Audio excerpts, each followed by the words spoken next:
Dear students, कल हमने पढ़ी थी न्यायपालिका और न्यायपालिका की स्वतंत्रता की क्यों आवश्यकता है और भारत में न्यायपालिका को स्वतंत्र बनाए रखने के लिए क्या क्या प्रावधान किए गए हैं।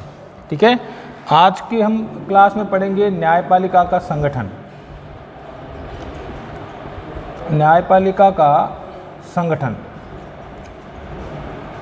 भारत में जो न्यायपालिका किस प्रकार की है और उसका संगठन किस प्रकार है। तो जैसे हमने बात की थी कि भारत में न्यायपालिका एकीकृत स्वरूप में है, अर्थात न्यायपालिका का जो ढांचा है वो एक त्रिभुजाकार रूप में है, जिसके शिखर स्तर पर, ऊपरी स्तर पर उच्चतम न्यायालय होता है और जो नीचे जाएंगे हम उसमें जो है उसका न्यायपालिकाओं की जो संख्या है बढ़ती जाएगी। तो इसका जो ढांचा है वो क्रमशः इस प्रकार का है, जिसमें सबसे सर्वोच्च स्तर पर जो है वो है उच्चतम न्यायालय। उच्चतम न्यायालय या उच्च न्याय, जिसे हम कह सकते हैं सर्वोच्च न्यायालय भी कह सकते हैं इसको, सर्वोच्च न्यायालय या उच्चतम न्यायालय।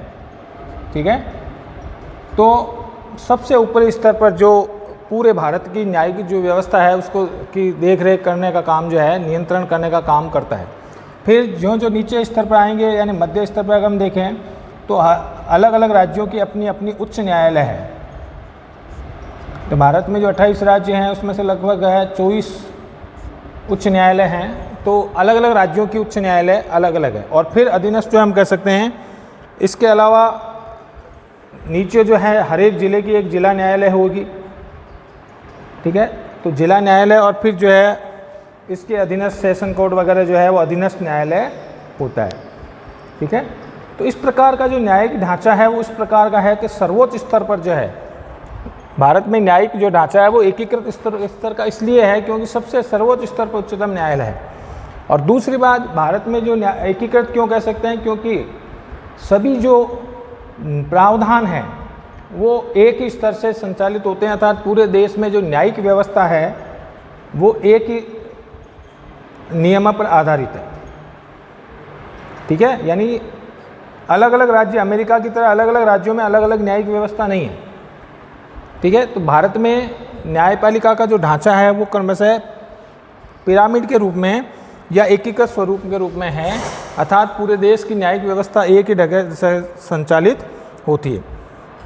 ठीक है, दुनिया के अन्य देशों की तरह अलग अलग जो है न्यायिक व्यवस्था यहाँ पर नहीं है। जैसे अमेरिका का हमने उदाहरण लिया था, तो यहाँ पर न्यायिक व्यवस्था का ढांचा जो है वो इस तरह है पिरामिड के रूप में। ठीक है, जिसमें सर्वोच्च स्तर पर कौन है? सर्वोच्च न्यायालय। सबसे ऊपरी स्तर पर कौन है? सर्वोच्च न्यायालय। ठीक है, और फिर इसके बाद नीचे, उसके नीचे स्तर जो है उच्च न्यायालय जो होता है, जिसे हाई कोर्ट कहते हैं, और अलग अलग राज्यों की अलग अलग अपनी हाई कोर्ट हैं। ठीक है, और नीचे फिर जो है अधीनस्थ न्यायालय, जिला न्यायालय और अधीनस्थ न्यायालय। इस प्रकार जो है हम ये कह सकते हैं भारत का जो न्यायिक व्यवस्था है वो एकीकृत स्वरूप में है। ठीक है, आगे जब हम बात करेंगे तो मुकदमे जो है वो क्रमशः नीचे से ऊपर के स्तर पर जाते हैं और अंतिम रूप से जो है निर्णय जो है सर्वोच्च न्यायालय का मान्य होगा। इस प्रकार हम कह सकते हैं ये ढांचा जो है वो पिरामिड के रूप में है। ठीक है, तो सबसे ऊपरी स्तर की बात करें तो भारत का सर्वोच्च न्यायालय जो है, भारत का सर्वोच्च न्यायालय जिसे उच्चतम न्यायालय या इंग्लिश में सुप्रीम कोर्ट कहते हैं। वैसे तो अंग्रेजों के समय भी न्यायिक व्यवस्था की स्थापना हुई थी, इस न्यायालय की स्थापना हुई थी 1937 के आसपास, लेकिन बाद में जो है जब देश आज़ाद हुआ 1950 में जो है उसको सबसे सुप्रीम स्तर पर इसको नाम दिया गया उच्चतम न्यायालय या सर्वोच्च न्यायालय। ठीक है, ये न्यायिक व्यवस्था के सर्वोच्च शिखर पर होती है, सबसे ऊपर स्तर पर होती है, सबसे सर्वोच्च शिखर पर जो है होती है। और ये पूरे भारत में न्याय व्यवस्था के लिए जिम्मेदार है, क्योंकि सारा जो है एकीकृत स्वरूप में ऊपर आ गया सारी, तो सब पूरे भारत में न्यायिक व्यवस्था के लिए जिम्मेदार है। और अगर बात करें कि भारत का सर्वोच्च न्यायालय कहाँ पर स्थित है, तो पूरे भारत का जो सुप्रीम कोर्ट है वो नई दिल्ली में स्थित है। और इसके अलावा ये अपने जो है न्यायिक व्यवस्था की तो देखभाल करता ही है, साथ में पूरे भारत की न्यायिक व्यवस्था का जो है उसकी भी देखभाल या नियंत्रण करता है। ठीक है। इसके अलावा उच्च न्यायालय के जो न्यायाधीश हैं उनकी नियुक्ति में भी सर्वोच्च न्यायालय का योगदान होता है और इनके न्यायाधीशों की सिफारिश करता है। एक कॉलेजियम पद्धति होती है, इस पद्धति के माध्यम से ये उच्च न्यायालय के जो न्यायाधीश होते हैं, हाई कोर्ट के जजेस होते हैं, उनकी जो है सिफारिश करता है और इसी की सिफारिश पर उच्चतम न्यायालय के मुख्य न्यायाधीशों की नियुक्ति होती है। ठीक है। इसके अलावा सर्वोच्च शिखर पर होने का एक और मतलब है कि वह भारत के किसी भी अधीनस्थ न्यायालय, चाहे उच्च न्यायालय हो, जिला न्यायालय हो, अधीनस्थ न्यायालय हो, किसी भी अधीनस्थ न्यायालयों के मुकदमों को अपने पास मंगवा सकता है। ये उसके स्पेशल जो है कह सकते हैं विशेष अधिकार है कि भारत के किसी भी अधीनस्थ न्यायालय के मुकदमे जो चल रहे हैं उनको वो अपने पास मंगवा सकता है। ठीक है। और इसके अलावा इसको तबादले का मतलब ये हो गया कि अगर वो किसी भी एक मुकदमे, एक जो हाई कोर्ट में चल रहा है उसको किसी दूसरे हाई कोर्ट में जो है तबादला कर सकता है किसी मुकदमे को। ठीक है। न्यायाधीशों का तबादला कर सकता है और मुकदमे को तबादला कर सकते हैं। यानी एक मुकदमा अगर किसी और कोर्ट में चल रहा है, जैसे राजस्थान हाई कोर्ट में चल रहा है तो उसको गुजरात हाई कोर्ट में तब भेज सकता है, तो किसी भी मुकदमे को दूसरे उच्च न्यायालय में भेज सकता है। ठीक है। तो हम ये कह सकते हैं, तो ये दूसरा काम हो गया। क्या हो गया? एक तो भारत का सर्वोच्च न्यायालय कहाँ पर स्थित है? नई दिल्ली में। ठीक है। ये क्या कर सकता है? उच्च न्यायालय के न्यायाधीशों की सिफारिश कर सकता है, उनकी नियुक्ति करता है। ठीक है। एक कॉलेजियम पद्धति के माध्यम से। इसके अलावा ये भारत के किसी भी अधीनस्थ न्यायालय में चलने वाले मुकदमे को अपने पास मंगवा सकता है। और एक और इसका जो मुख्य शक्ति है वो है अपील सुनने की। अंतिम अपीलीय न्यायालय है ये, अंतिम अपीलीय न्यायालय। इसका मतलब अगर कोई व्यक्ति संतुष्ट नहीं है, अपील करने का मतलब हम पढ़ेंगे आगे कि अगर कोई अपने अधीनस्थ न्यायालय के निर्णय से संतुष्ट नहीं है तो वह अंतिम रूप से जो है सर्वोच्च न्यायालय तक जा सकता है। ठीक है। यानी जिला अधीनस्थ न्यायालयों की अपील जिला न्यायालय में, जिला न्यायालय की अपील उच्च न्यायालय में, उच्च न्यायालय की अपील जो है वो सर्वोच्च न्यायालय में की जा सकती है। ठीक है। तो पूरे भारत में किसी भी न्यायालय की जो है अपील सुन सकता है और उस पर जो है कार्रवाई कर सकता है। तो ये सर्वोच्च न्यायालय की जो है मुख्य शक्तियों में हम कह सकते हैं ये सम्मिलित की जाती है। तो भारत का सर्वोच्च न्यायालय कहाँ पर स्थित है? नई दिल्ली। इसका मुख्य कार्य क्या है? ये पूरे भारत की न्यायिक व्यवस्था का पर नियंत्रण रखता है और उसका जो है प्रशासनिक ढांचे को संचालित करता है, उसके लिए नियम बनाता है। फिर ये अधीनस्थ न्याय यानी उच्च न्यायालय के न्यायाधीशों की नियुक्ति की सिफारिश करता है। ठीक है। पूरे भारत के किसी भी न्यायालय की अपील सुनता है और अंतिम अपीलीय न्यायालय है। तो ये हो गए सर्वोच्च न्यायालय के बारे में कि भारत का सर्वोच्च न्यायालय कितना पावरफुल है। ठीक है। और क्या क्या कार्य करता है। फिर आता है उसके नीचे जो है उच्च न्यायालय, जिसे हम कह सकते हैं हाई कोर्ट। देखिए अपने अपने राज्यों का एक अलग अलग हाई कोर्ट होता है, उच्च न्यायालय होता है। ठीक है। अब इसका मुख्य कार्य क्या है? ये अधीनस्थ न्यायालयों की या जिला न्यायालयों की मुकदमों की सुनवाई, यानी मुकदमों की सुनवाई जो है क्रमशः इस स्तर पर होगी, नीचे से ऊपर जाएगा, ऊपर से। ठीक है।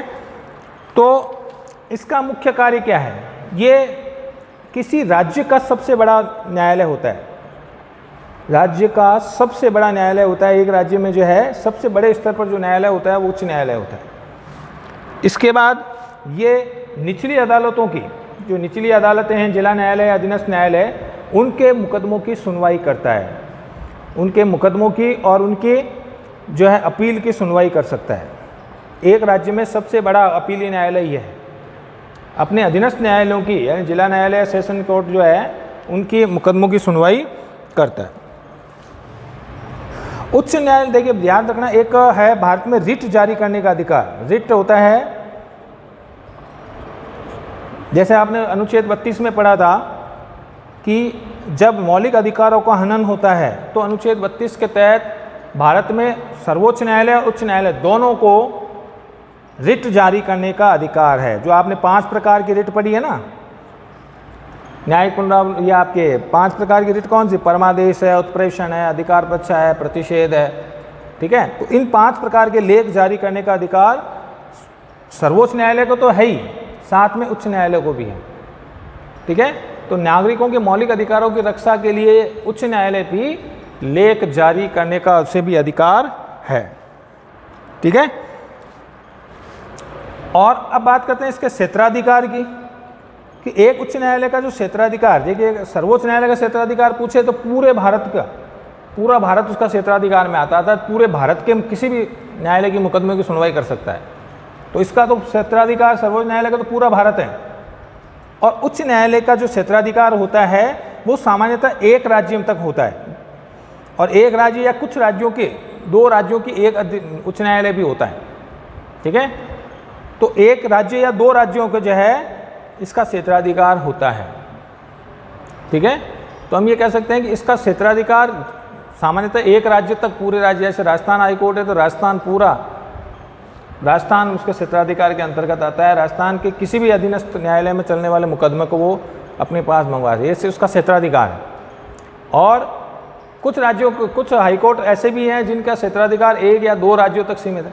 2 राज्यों में, केंद्र शासित प्रदेशों का अलग उच्च न्यायालय नहीं है, तो वो भी किसी के अधीनस्थ न्यायालयों में स्थित आते हैं। तो ये क्षेत्राधिकार कह सकते हैं, सामान्यतः एक उच्च न्यायालय का क्षेत्राधिकार 1 या 2 राज्यों तक होता है। और इसका दायित्व क्या है? जैसे सर्वोच्च न्यायालय पूरे भारत की न्यायिक व्यवस्था की नियंत्रण करता है, देख रेख करता है, उसी तरह उच्च न्यायालय अपने अधीनस्थ न्यायालयों पर के न्यायिक व्यवस्था की देखभाल, देखरेख या नियंत्रण करता है। ठीक है, तो ये हो गया आपके उच्च न्यायालय।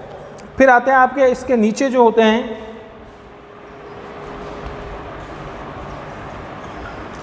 उच्च न्यायालय के नीचे जो होते हैं वो होते हैं जिला न्यायालय। जिला न्यायालय, डिस्ट्रिक्ट कोर्ट। तो नाम से पता लग रहा है कि जिला न्यायालय जिले का सबसे बड़ा न्यायालय होता है। ये जिले में, किसी जिले में दायर जो मुकदमे हैं उनकी सुनवाई करता है, और साथ में अधीनस्थ न्यायालयों की अपील को भी सुनता है। अधीनस्थ न्यायालय जो होते हैं उनकी अपील को सेशन कोर्ट जो है उनकी अपीलों को भी सुनता है। तो जिले का सबसे बड़ा न्यायालय कौन सा है? डिस्ट्रिक्ट कोर्ट, जिला न्यायालय। जिला न्यायालय का कार्य क्या है? जिले की न्यायिक व्यवस्था की देखभाल करना, नियंत्रण करना, और साथ में अधीनस्थ न्यायालयों के मुकदमों की सुनवाई करना। चौथे स्तर पर आता है आपके, जो सबसे नीचे स्तर पर आता है वो है अधीनस्थ न्यायालय। अधीनस्थ न्यायालय। अब देखिए, मुकदमे 2 तरह के हो गए, एक है दीवानी मुकदमे और एक होता है फौजदारी मुकदमे। ठीक है, इसमें किसी प्रकार के जो विवाद है, धन से संबंधित कोई विवाद है, मुकदमे जो है उनकी, और इसमें जो है हत्या या अन्य जो किसी मुकदमों की सुनवाई फौजदारी न्यायालय में आती है। तो ये जिले अधीनस्थ न्यायालय में अलग अलग होते हैं न्यायालय। दीवानी मुकदमे और फौजदारी मुकदमे अलग अलग कैटेगरी के होते हैं। तो उन दोनों की जो है दीवानी और फौजदारी मुकदमों की सुनवाई अधीनस्थ न्यायालय में होती है। इसके लिए सेशन कोर्ट अलग होता है, ठीक है, क्रिमिनल कोर्ट अलग होता है। तो दीवानी और फौजदारी मुकदमों की सुनवाई अलग अलग होती है। तो ये दोनों मुकदमों की सुनवाई अधीनस्थ न्यायालय में की जाती है। तो ये हो गया भारत में न्यायपालिका का जो ढांचा है या न्यायपालिका का जो संगठन है या संरचना है उसके बारे में। ठीक है, तो क्या पढ़ा आपने? सबसे सर्वोच्च स्तर पर कौन सा न्यायालय है? सर्वोच्च न्यायालय। कहाँ पर स्थित है? नई दिल्ली में। उसका क्षेत्राधिकार क्या है? पूरे भारत। मुख्य कार्य क्या है? भारत का सबसे बड़ा अपीलीय न्यायालय है, अंतिम अपीलीय न्यायालय है। ठीक है, पूरे भारत की न्यायिक व्यवस्था की देखभाल करता है तथा पूरे भारत के किसी भी न्यायिक क्षेत्र में जो है न्यायिक अधीनस्थ न्यायालय के मुकदमों की सुनवाई वो कर सकता है और रिट जारी करने का उसे अधिकार है। फिर सेकंड स्तर पर उच्च न्यायालय होगा। तो उच्च न्यायालय क्या काम, मुख्य कार्य क्या होगा? उच्च न्यायालय राज्य का सबसे बड़ा न्यायालय होता है। इसका क्षेत्राधिकार 1 या 2 राज्य होते हैं। ठीक है, ये राज्य के जो न्यायिक व्यवस्था की देखभाल करता है, नियंत्रण करता है उस पर। ठीक है, और अधीनस्थ न्यायालयों की अपील सुनता है। फिर जिला न्यायालय जिले का सबसे बड़ा न्यायालय होता है। ये अधीनस्थ न्यायालयों की अपील सुनता है। और अधीनस्थ न्यायालय जो है दीवानी और फौजदारी मुकदमे अलग अलग कोर्ट होते हैं इसमें, और उनके जो है अपील को सुनता है, उनकी जो है मुकदमों की सुनवाई करता है। तो ये भारत में न्याय का ढांचा है, न्यायिक व्यवस्था, न्यायपालिका का संगठन या संरचना है। अब चूंकि हमारा चैप्टर इसमें है सर्वोच्च न्यायालय हमें पढ़ना है, क्योंकि अधीनस्थ बाकी जो हाई कोर्ट हैं वो अगले चैप्टर में है, संघीय न्याय या राज्य के न्यायपालिका में आएंगे, उसको उसमें पढ़ेंगे। तो इस चैप्टर में हम संघीय न्यायपालिका पढ़ रहे हैं, इसलिए उच्चतम न्यायालय के बारे में ही पढ़ेंगे। ठीक है, तो अब बात करते हैं भारत का सर्वोच्च न्यायालय। भारत का सर्वोच्च कह दो या उच्चतम कह दो, इंग्लिश में सुप्रीम कोर्ट, भारत का सर्वोच्च न्यायालय, supreme court of the India. ठीक है, अब पहली बात करते हैं, जैसे कि हमने चर्चा की थी, इसका क्षेत्राधिकार क्या होता है। क्षेत्राधिकार का मतलब हो गया कि कितना बड़ा फील्ड कवर करता है वो, कितने बड़े क्षेत्र पर उसका जो है अधिकार होता है, या कितने बड़े क्षेत्र का जो है उसकी मुकदमे की सुनवाई कर सकता है। ठीक है, तो भारत का सर्वोच्च न्यायालय की बात करें तो क्षेत्राधिकार को इसमें विश्व का सबसे शक्तिशाली न्यायालय में गिना जाता है। भारत के सर्वोच्च न्यायालय को विश्व के शक्तिशाली न्यायालय में भारत के सर्वोच्च न्यायालय को गिना जाता है। ठीक है, अब ये इसका क्षेत्राधिकार क्या है, तो भारत के सर्वोच्च न्यायालय को उच्चतम या सुप्रीम कोर्ट कहते हैं, और इसका क्षेत्राधिकार पूरा भारत है। ठीक है, तो अब ये कौन कौन से मुकदमों की सुनवाई कर सकता है, तो क्षेत्राधिकार का मतलब हो गया कि क्या क्या क्षेत्र पर इसका नियंत्रण है। ठीक है, तो क्षेत्राधिकार की बात करते हैं तो इसके क्षेत्राधिकार को हम निम्न तरह से बांट सकते हैं। सर्वोच्च न्यायालय का जो क्षेत्राधिकार है उसको हम इस कैटेगरी में रख सकते हैं। नंबर 1, प्रारंभिक क्षेत्राधिकार। प्रारंभिक क्षेत्राधिकार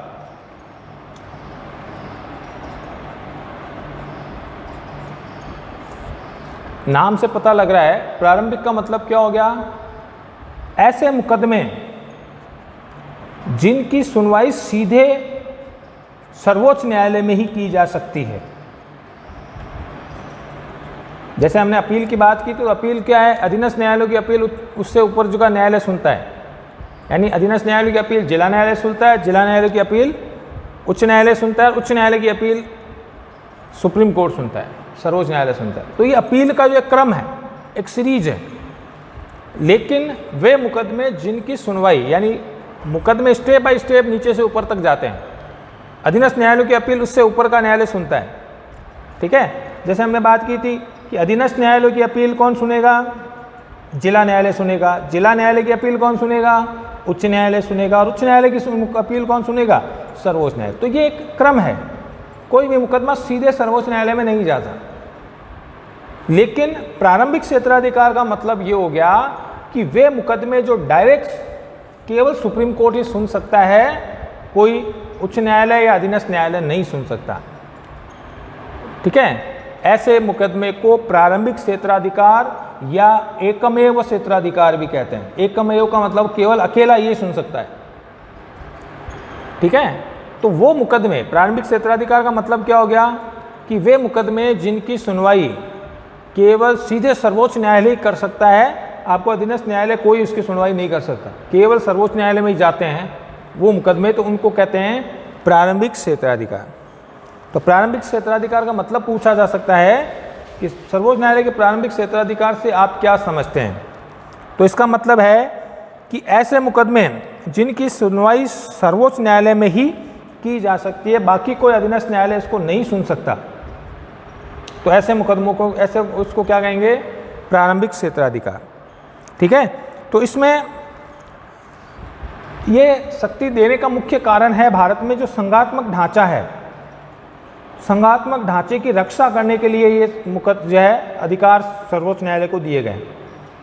तो संघात्मक ढांचा आपने पढ़ा है कैसे, कि शक्तियों का बंटवारा किया गया है केंद्र और राज्यों में। अब बाकायदा अगर किसी केंद्र और राज्य के मामले में किसी मुकदमे के दोनों में विवाद हो, किसी विषय को लेकर के या कोई मामले को लेकर के, या एक राज्य या दो राज्यों के बीच में आपसी विवाद है, कोई सीमा का विवाद है या नदी के पानी को लेकर विवाद है, या और कोई विवाद है दो राज्यों के बीच में, तो उसकी सुनवाई उसका अधीन उच्च न्यायालय तो नहीं कर सकता, तो कहाँ करेगा, सीधी सुनवाई कहाँ पर होगी, सर्वोच्च न्यायालय में। तो इसकी सुनवाई सीधे सर्वोच्च न्यायालय में हो सकती है, तो इन्हें प्रारंभिक क्षेत्राधिकार इसलिए कहते हैं, एकमेव क्षेत्राधिकार इसको इसलिए कहते हैं। ठीक है, तो भारत में संघात्मक ढांचे की रक्षा के लिए ये अधिकार सर्वोच्च न्यायालय को ही दिए गए हैं। ऐसे मुकदमों की सुनवाई सीधे सर्वोच्च न्यायालय में ही की जा सकती है। ठीक है, तो ऐसे कौन कौन से मुकदमे आते हैं?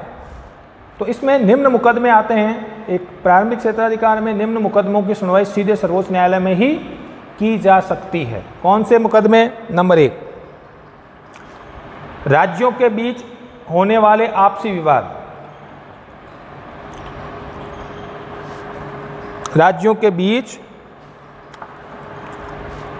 होने वाले आपसी विवाद, इसका मतलब दो राज्यों के बीच में या दो से अधिक राज्यों के बीच में अगर किसी प्रकार का मुकदमा है तो आप उसके हाई कोर्ट में नहीं जाओगे बल्कि सुप्रीम कोर्ट में ही इसकी सुनवाई हो सकती है। दो या दो से अधिक राज्यों के बीच में अगर कोई मुकदमों की सुनवाई है, दो राज्यों के बीच या दो से अधिक राज्यों के बीच में अगर किसी प्रकार का कोई विवाद है तो उसकी सुनवाई सीधे कौन करेगा? सर्वोच्च न्यायालय करेगा। ठीक है, दूसरा, संघ या राज्य के बीच में किसी प्रकार का विवाद है, संघ या एक राज्य या एक से अधिक राज्यों के बीच विवाद, उसकी सुनवाई कहाँ पर होगी? सर्वोच्च न्यायालय में ही की जा सकती है। संघ या राज्यों के बीच में होने वाले आपसी विवाद, केंद्र सरकार और राज्य सरकारों के बीच में अगर किसी प्रकार का मुकदमा की सुनवाई है तो वो सर्वोच्च न्यायालय में करेगा। ठीक है, तीसरा, एक से अधिक राज्यों के बीच में होने वाले विवाद,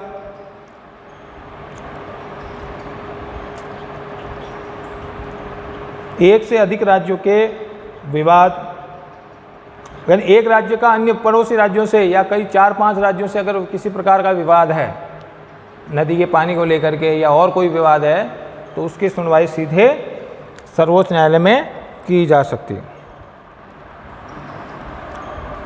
तो इसीलिए इनको प्रारंभिक क्षेत्राधिकार कहते हैं, क्योंकि ये मुकदमे वो हैं जो सीधे सुप्रीम कोर्ट में ही सुने जा सकते हैं।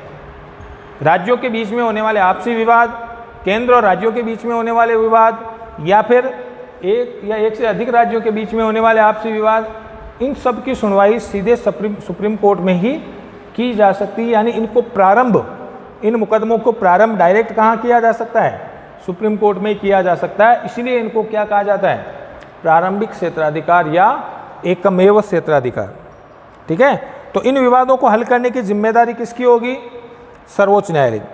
और इसीलिए ऐसे क्षेत्राधिकार को प्रारंभिक क्षेत्राधिकार कह दो, एकमेव क्षेत्राधिकार कह दो, या मौलिक क्षेत्राधिकार भी कह सकते हो। तो 3 नाम है इसके। आप पूछा, कंफ्यूज नहीं होना है आपको, प्रश्न आ जाए कि सर्वोच्च न्यायालय के मौलिक क्षेत्राधिकार से आप क्या समझते हैं, या एकमेव क्षेत्राधिकार से क्या अर्थ समझते हैं, या प्रारंभिक क्षेत्राधिकार, तो तीनों नाम है इसके।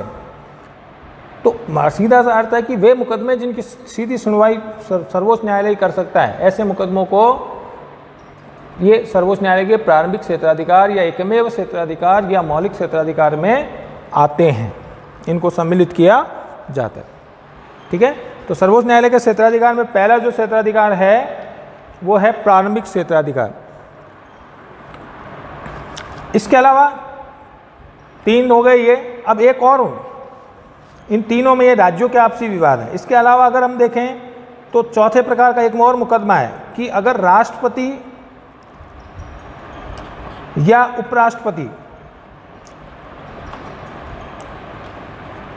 के निर्वाचन से संबंधित, अगर चुनाव से संबंधित किसी प्रकार का मुकदमा है या किसी प्रकार का विवाद है, एक राष्ट्रपति के चुनाव में कहीं धांधली हुई है, राष्ट्रपति ने या किसी राष्ट्रपति ने गलत तरीके से चुनाव जीता है, या अगर किसी प्रकार का विवाद है राष्ट्रपति के चुनाव से संबंधित या उपराष्ट्रपति के चुनाव से संबंधित, अगर किसी प्रकार का कोई निर्वाचन से संबंधित, चुनाव से संबंधित अगर विवाद है तो उसकी सुनवाई सीधे कहाँ पर की जाएगी? सुप्रीम कोर्ट में। तो ये मुकदमा भी प्रारंभिक क्षेत्राधिकार के अंतर्गत आता है। ठीक है, तो सर्वोच्च न्यायालय का प्रारंभिक क्षेत्राधिकार का मतलब क्या हो गया कि वे मुकदमे जिनकी सीधी सुनवाई कहाँ पर हो सकती है? सर्वोच्च न्यायालय में हो सकती है। ठीक है, तो ऐसे मुकदमों को या सर्वोच्च न्यायालय में ही इन्हें प्रारंभ किया जा सकता है सीधा, तो उनको कहेंगे प्रारंभिक क्षेत्राधिकार। तो ऐसे मुकदमों में कौन कौन से मुकदमे आते हैं या प्रारंभिक क्षेत्राधिकार में कौन कौन से मुकदमे आते हैं? तो राज्यों के बीच में होने वाले आपसी विवाद, संघ या राज्य सरकार के बीच में होने वाले विवाद, ठीक है, या एक से अधिक राज्यों के बीच में किसी बात को लेकर के विवाद है, या फिर चौथे प्रकार का मुकदमा है राष्ट्रपति या उपराष्ट्रपति के निर्वाचन से संबंधित कोई मुकदमा है, तो उसको आप किसी हाईकोर्ट में सॉल्व करने नहीं जाओगे, वो सीधे सर्वोच्च न्यायालय में ही उठाए जा सकते। तो ये कहलाएगा सर्वोच्च न्यायालय का प्रारंभिक क्षेत्राधिकार। अब सर्वोच्च न्यायालय के क्षेत्राधिकार में दूसरे प्रकार का जो क्षेत्राधिकार है वो आता है रिट संबंधी क्षेत्राधिकार। रिट इंग्लिश में कहते हैं रिट संबंधी क्षेत्राधिकार। तो रिट का हमने अर्थ पढ़ा था कि मौलिक अधिकारों की रक्षा के लिए नागरिक किसकी शरण में जा सकते हैं? न्यायालय की शरण में जा सकते। अगर किसी नागरिक से के मौलिक अधिकारों को छीना जा रहा है तो उन मौलिक अधिकारों की बहाल करने के लिए, उन मौलिक अधिकार दिलाने के लिए न्यायालय 5 प्रकार के लेख जारी करेगा। 5 लेख, हिंदी में कहते हैं लेख, इंग्लिश में कहते हैं रिट, ठीक है। 5 लेख जारी करके और नागरिकों के मौलिक अधिकार दिलवाएगा। तो रिट जारी करने का अधिकार किसको है? सर्वोच्च न्यायालय को है, और साथ में उच्च न्यायालय को भी आगे पढ़ेंगे अपन। तो सर्वोच्च न्यायालय क्या कर सकता है? नागरिकों के मौलिक अधिकारों को की रक्षा के लिए 5 प्रकार के रिट या लेख जारी कर सकता है। ये सुप्रीम कोर्ट का दूसरा क्षेत्राधिकार है, ठीक है। तो इसका मतलब क्या हो गया? रिट जारी संबंधी क्षेत्राधिकार का मतलब क्या हो गया? यदि नागरिकों के मौलिक अधिकारों का उल्लंघन होता है, नागरिकों के मौलिक अधिकार छीने जाते हैं, ठीक है, तो नागरिक सीधे ऐसे मुकदमों को कहाँ पर ले जा सकता है? सर्वोच्च न्यायालय में। अपने अधीनस्थ न्यायालय, उच्च न्यायालय में जरूरी नहीं है, वो सीधे उनके मुकदमों की सुनवाई जो है सर्वोच्च न्यायालय में की जा सकती है, या वे ये मुकदमे सीधे किससे संबंधित हो? नागरिकों के मौलिक अधिकारों की रक्षा से संबंधित मुकदमे जो हैं उनकी सीधी सुनवाई कहाँ पर हो सकती है? सर्वोच्च न्यायालय में हो सकती है। और सर्वोच्च न्यायालय इसके लिए क्या करेगा? 5 प्रकार की रिट या लेख जारी करके और नागरिकों के मौलिक अधिकार दिलवाएगा। तो ये 5 प्रकार की रिट कौन कौन सी है जो आपने आगे पढ़ेंगे अपन? अधिकार प्रच्छा, उत्प्रेषण, जो आपने अनुच्छेद 32 में पढ़ा है ना, आर्टिकल 32 के तहत, ठीक है, परमादेश,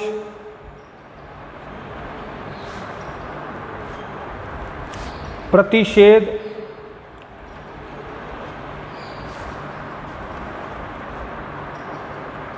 और बंदी प्रत्यक्षीकरण। ये 5 प्रकार के जो लेख आपने अनुच्छेद 32 में पढ़े हैं। जब मौलिक अधिकार हम पढ़ रहे थे तो मौलिक अधिकार में अनुच्छेद 32 में पढ़ा था, ठीक है। अनुच्छेद 226 के तहत इसको जो है सर्वोच्च न्यायालय में भी, उच्च न्यायालय में भी इनकी मुकदमे रिट जारी कर सकता है, ठीक है।